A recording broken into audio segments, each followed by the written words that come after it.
ஏன்னா விஜய் சாரை பற்றி தொட்டிருக்கீங்க. நான் கூட என் படத்துல விஜய் சார் வச்சு ஒரு சீன் பண்ணியிருந்தேன். நான் சூர்யாங்கிற படம் டைரக்ட் பண்ணும்போது.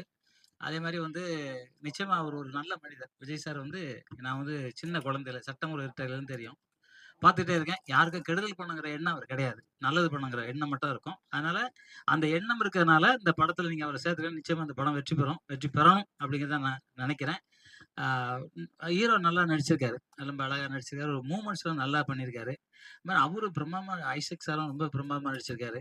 உண்மையில ரொம்ப சந்தோஷமா இருக்கு. நீங்களும் நடிச்சிருக்கீங்களா சார்? இல்ல உங்களே மாரி 2, 3 பேர் இருக்காங்க. பார்த்தீங்களா? இவரு சார் மாரியே 2, 3 பேர் வந்தாங்க. இவரும் நடிச்சிருக்காருன்னு நெனச்சுட்டேன். ஓகே. இருந்தாலும் படம் ரொம்ப நல்லாருக்கு. பாட்டு நல்லாருக்கு. ட்ரெய்லர் நல்லாருக்கு.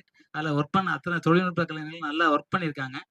குறிப்பா ஐசக் சார் சொல்லும்போது சொன்னாரு, "சாலிகிராமத்துல மலையோட மலையா எடுத்துக்கிட்டே இருந்துட்டாரு" அப்படின்னு சொன்னாரு.